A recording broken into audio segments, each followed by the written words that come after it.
2024 సార్వత్రిక ఎన్నికలను అత్యంత ప్రతిష్టాత్మకంగా తీసుకున్న కాంగ్రెస్ పార్టీ ప్రధానంగా 4 రాష్ట్రాల ఫలితాలపై అసంతృప్తి వ్యక్తం చేసింది. తెలంగాణతో పాటు కర్ణాటక, మధ్యప్రదేశ్, ఛత్తీస్గఢ్ రాష్ట్రాల్లో ఆ పార్టీని ప్రక్షాళన చేయాలని నిర్ణయించింది.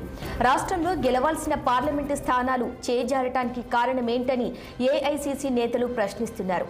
మహబూబ్ నగర్, మెదక్, చేవెళ్ల, హైదరాబాద్ పార్లమెంటు పరిధిలోని కార్పొరేషన్ పదవులు తీసుకొని పనిచేయని వారిపై వేటు వేయాలని నిర్ణయించింది.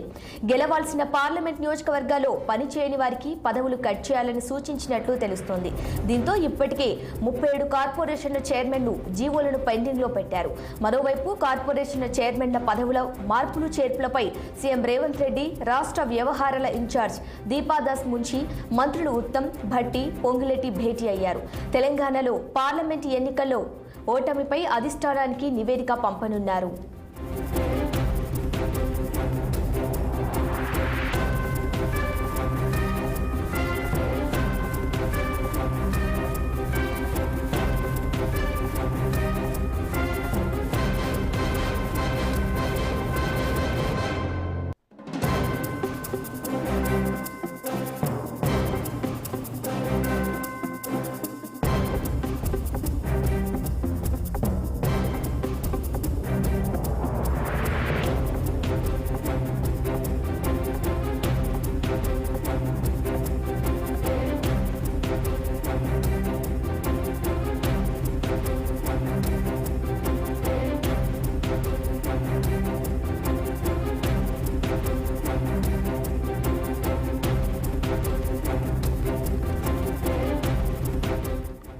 రెండు 2024 సార్వత్రిక ఎన్నికలను అత్యంత ప్రతిష్టాత్మకంగా తీసుకున్న కాంగ్రెస్ పార్టీ ప్రధానంగా 4 రాష్ట్రాల ఫలితాలపై అసంతృప్తి వ్యక్తం చేసింది.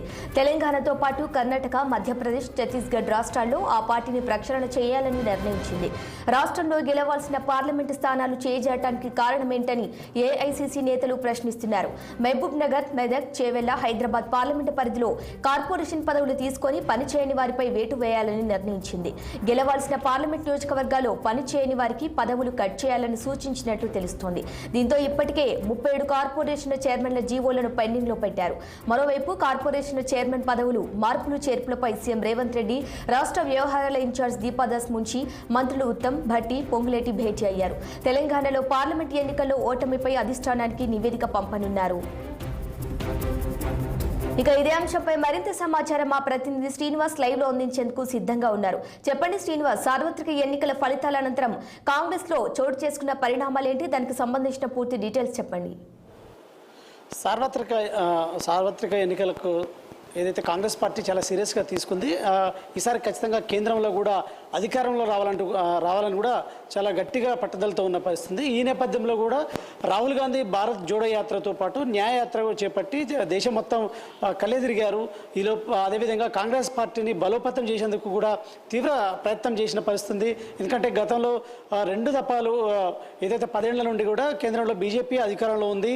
అదేవిధంగా కాంగ్రెస్ ఏదైతే అన్ని రాష్ట్రాల్లో కూడా ఇటు ఆ రాష్ట్రాల్లో ప్రభుత్వం కావచ్చు, అదేవిధంగా పార్లమెంటు సీట్లు కూడా కోల్పోయిన పరిస్థితి. దాదాపు కాంగ్రెస్ పని అయిపోయిందని కూడా భావించిన నేపథ్యంలో కూడా ఇటు అనూన్యంగా ఇటు దక్షిణాది రాష్ట్రాల్లో ఇటు కర్ణాటక కావచ్చు, అదేవిధంగా తెలంగాణలో కాంగ్రెస్ ప్రభుత్వం అధికారంలోకి వచ్చింది. అదేవిధంగా అదే ఊపుతో ఖచ్చితంగా ఈ 10 ఏళ్లలో ఉన్న బీజేపీ, అదేవిధంగా మోడీపై ఉన్న ఏదైతే అసంతృప్తి ఖచ్చితంగా కాంగ్రెస్ కైవసం ఏదైతే క్యాచ్ చేసుకోవాలి, అదేవిధంగా ఖచ్చితంగా మళ్ళీ తిరిగి కాంగ్రెస్ పునర్వైభవం తీసుకొచ్చేందుకు కూడా కాంగ్రెస్ శ్రేణులు రాహుల్ గాంధీ కావచ్చు, అదేవిధంగా సోనియా గాంధీ, అదేవిధంగా ఇటు కాంగ్రెస్ అగ్రనేతలు కూడా సీరియస్గా ప్రయత్నం చేసేది. అదేవిధంగా ఖచ్చితంగా ఇటు తెలంగాణ, అదేవిధంగా ఇటు ఏదైతే తెలంగాణలో ప్రవేశపెడుతున్నటువంటి 6 గ్యారంటీలు, అదేవిధంగా కర్ణాటకలో ప్రవేశపెడుతున్నటువంటి 6 గ్యారంటీలు సక్సెస్ఫుల్గా విజయవంతమై కూడా కాంగ్రెస్కి మంచి మార్కులు పడుతున్న నేపథ్యంలో కూడా దేశవ్యాప్తంగా కూడా అదే రకంగా హామీలని కూడా ప్రకటించింది. దేశవ్యాప్తంగా ఆ నేపథ్యంలో కూడా ప్రజల్లో విశేష స్పందన కూడా వచ్చింది. కానీ ఇటు దక్షిణాది రాష్ట్రాల్లో ఖచ్చితంగా మెజార్టీ స్థానాలు కాంగ్రెస్ కైవసం చేసుకుంటుంది. అదేవిధంగా ఆ మెజార్టీ స్థానాలతో కూడా దేశంలో కాంగ్రెస్ అధికారంలోకి రావడానికి దోహదపడుతుందని కూడా కాంగ్రెస్ అధిష్టానం ఇటు స్కెచ్లు వేసింది, అదేవిధంగా భావించింది.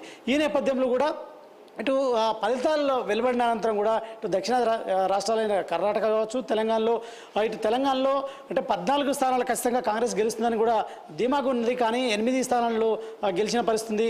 అదేవిధంగా ఇటు కర్ణాటకలో కూడా బీజేపీ 19 స్థానాలు గెలవడంతో పాటు కాంగ్రెస్ 11 స్థానాలకే పరిమితమైంది.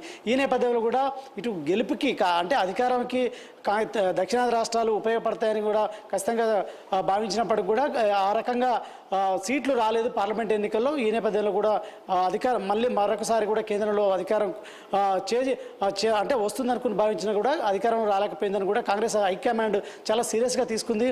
ఇటు తెలంగాణలో ఇటు తెలంగాణతో పాటు 4 రాష్ట్రాల్లో ఖచ్చితంగా ప్రక్షాళన దిశగా అధిష్టానం చేస్తుందని చెప్పొచ్చు. ఈ నేపథ్యంలో కూడా ఇటు కర్ణాటక, తెలంగాణ, మధ్యప్రదేశ్, ఛత్తీస్గఢ్ రాష్ట్రాల్లో కూడా ప్రక్షాళన చేపట్టింది. అదేవిధంగా సీరియస్గా అంటే తెలంగాణలో రేవంత్ రెడ్డి చరిష్మా, అదేవిధంగా కాంగ్రెస్ అధికారంలోకి వచ్చింది. అదేవిధంగా మెజార్టీ స్థానాలు కూడా కాంగ్రెస్ గెలుస్తుంది అని కూడా ధీమాగా ఉన్న నేపథ్యంలో కూడా కాంగ్రెస్ 8 స్థానాలతోనే సర్దుపెట్టుకునే పరిస్థితి. ఈ నేపథ్యంలో కూడా ఇక్కడ ఏ స్థానాల్లో అంటే ఏ పార్లమెంట్ నియోజకవర్గాల్లో కాంగ్రెస్ క్యాడర్ సరిగా పనిచేయలేదు. అదేవిధంగా ఎవరు కాంగ్రెస్కి అంటే వ్యతిరేకంగా పనిచేశారని కూడా ప్రక్షాళన దిశగా అడుగులు వేస్తుంది. ఈ నేపథ్యంలో కూడా ఇటు తెలంగాణలో కూడా ముఖ్యమంత్రి పిసిసి అధ్యక్షుడు రేవంత్ రెడ్డి, అదేవిధంగా కాంగ్రెస్ ఇన్ఛార్జి దీపాదాస్ మున్షితో పాటు ఇటు మంత్రులతో సమీక్ష కూడా నిర్వహించారు. అదేవిధంగా పార్లమెంట్ ఎన్నికల కంటే ముందు కూడా కార్పొరేషన్ పదవులకు సంబంధించి కూడా 37 మందికి లిస్టు కూడా ప్రకటించారు. జీవోలు మాత్రం ఏదైతే ఎన్నికల కోడ్ నేపథ్యంలో కూడా పెండింగ్లో పెట్టిన పరిస్థితి. ఈ నేపథ్యంలో కూడా పార్లమెంట్ ఎన్నికలు కాగానే దాదాపు ఖచ్చితంగా ఇటు కేంద్రంలో కూడా కాంగ్రెస్ అధికారంలోకి వస్తుంది. అదేవిధంగా రాష్ట్రంలో ఈ కార్పొరేషన్ల పదవులతో పాటు మరిన్ని పదవులు కూడా కష్టపడ్డ వారికి కేటాయించాలని కూడా భావించిన నేపథ్యంలో కూడా ఆ రకంగా జరగలేదు. కాబట్టి ఖచ్చితంగా ప్రక్షాళన దిశగా కాంగ్రెస్ అడుగులు వేస్తుంది. ఈ నేపథ్యంలో తెలంగాణలో కూడా పిసిసి అధ్యక్షుడు సీఎం రేవంత్ రెడ్డి అధ్యక్షతన కూడా ఈ ప్రక్షాళన అదేవిధంగా ఈ రివ్యూ మీటింగ్లు జరుగుతున్న పరిస్థితి. ఈ నేపథ్యంలో కూడా ఎవరైతే కాంగ్రెస్ పార్టీకి పనిచేయలేదో, యాక్టివ్గా పనిచేయలేదో వారికి ఖచ్చితంగా ఈ 37 ఏదైతే కార్పొరేషన్ పదవుల్లో అంటే నామినేటెడ్ పోస్టుల్లో ఖచ్చితంగా కోత పెట్టాలి, వారికి ఇవ్వద్దని కూడా కాంగ్రెస్ సీరియస్గా డిసిషన్ తీసుకుంది. ఈ నేపథ్యంలో కూడా ఏదైతే ప్రకటించిన 37 నామినేటెడ్ పోస్టులకు సంబంధించి కూడా పెండింగ్లో పెట్టింది. ప్రక్షాళన అనంతరం ఎవరైతే కష్టపడి పనిచేశారో ఏ పార్లమెంట్లో ఎవరు కాంగ్రెస్ కోసం గెలుపు కోసం కృషి చేశారు. అయితే ఎక్కడ ప్రధానంగా తీసుకోవచ్చు మనం మహబూబ్నగర్ పార్లమెంట్ సెగ్మెంట్ ఖచ్చితంగా ఇటు సీఎం రేవంత్ రెడ్డి సొంత జిల్లా. అదేవిధంగా రేవంత్ రెడ్డి అక్కడ 3 సార్లు ఇటు ప్రచారం నిర్వహించారు. సీరియస్గా గెలవాలని కూడా ఇటు పట్టుదలతో ఉన్న పరిస్థితి. మరొకవైపు మొదటగా ప్రకటించిన పార్లమెంటు నియోజకవర్గం ఏదైతే ఉందంటే అది మహబూబ్నగర్ స్థానం. మరొకవైపు ఇటు మెదక్ కూడా ఖచ్చితంగా గెలుస్తుందని కూడా భావించారు. ఈ నేపథ్యంలో ఈ 2 స్థానాలు కూడా కోల్పోవాల్సి వచ్చింది. అదేవిధంగా అనుకున్న ఫలితాలు రాలేదని కూడా రేవంత్ రెడ్డి అసంతృప్తిగా ఉన్న పరిస్థితి. అయితే అక్కడ ఎవరు పనిచేయలేదు, గెలవాల్సిన స్థానాలు ఎందుకు ఓడిపోయాము ఆ స్థానాల్లో అని కూడా ఇప్పటికే రివ్యూ పెట్టిన పరిస్థితి. ఈ నేపథ్యంలో కూడా దానికి సంబంధించిన ఒక లిస్టును కూడా తయారు చేసి అధిష్టానానికి త్వరలో పంపనున్నారు. మరొకవైపు ఈ నామినేటెడ్ ఏదైతే ఈ నామినేటెడ్ పోస్టులకు సంబంధించి కూడా ఆ లిస్టులో ఎవరైతే ముందుగా ప్రకటించిన లిస్టులో ఎవరైతే ఈ పార్లమెంట్ ఎన్నికల్లో పనిచేయలేదో వాళ్ళని తొలగించి మరొకరిని కష్టపడ్డ వారి పేర్లు చేర్చాలని కూడా భావిస్తుంది. ఈ నేపథ్యంలో కూడా ఏదైతే ఈ పోస్టులు ఏదైతే 37 ప్రకటించిన నామినేటెడ్ పోస్టులు మాత్రం ప్రస్తుతం పెండింగ్లో పెట్టిందని చెప్పాలి. ఈ నేపథ్యంలో అధిష్టానానికి నివేదిక పంపిన అనంతరం అధిష్టానం గ్రీన్ సిగ్నల్ ఇవ్వగానే ఈ 37తో పాటు మరికొన్ని యాడ్ చేసి మొత్తం 54 పార్లమెంట్ ఏదైతే నామినేటెడ్ పోస్టులు ఇవ్వాలని కూడా భావిస్తుంది. ఈ నేపథ్యంలో కూడా ఈ 37ని కూడా పెండింగ్లో పెట్టిందని చెప్పొచ్చు. Okay, right Srinivas, thank you.